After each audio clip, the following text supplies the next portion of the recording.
শ্রাবণী, আমার ওষুধগুলো একটু দাও না। কেন, আপনি কুড়ি হয়ে গেছেন নাকি? ওষুধটা একটু হাত বাড়িয়ে নিতে পারছেন না?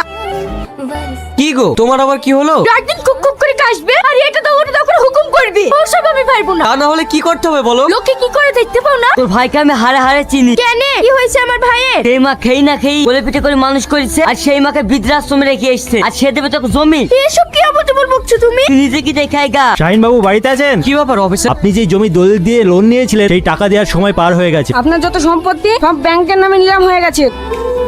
1 টাকা লোন নিয়ে টাকাগুলো সব শেষ করে ফেললো। আমি তোমার বাড়িতে আর এক মুহূর্ত থাকবো না। তোমার কথা শুনে তো আমি সব। সূর্য, ভাইয়ের অবস্থা খুব খারাপ, তুমি একটু বিশুকে ফোন করে শাইনকে ডাকতে বল।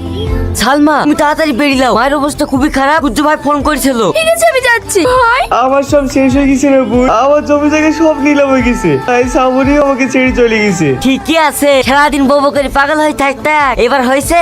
ভাই তুই তাড়াতাড়ি চ, মায়ের অবস্থা খুবই খারাপ। মা গো, তোমার কিচ্ছু হবে না, আমরা সবাই চলে এসেছি। তোমার কিচ্ছু হবে না, আমরা তোমাকে বাড়ি নিয়ে যাবো। না রে মা, আমি এখানে খুব ভালোই আছি। আমি এই আশ্রম ছেড়ে কোথাও যাব না। যতদিন বাঁচবো আমি এই আশ্রমেই থাকতে চাই। তোরা ভালো থাকিস মধু।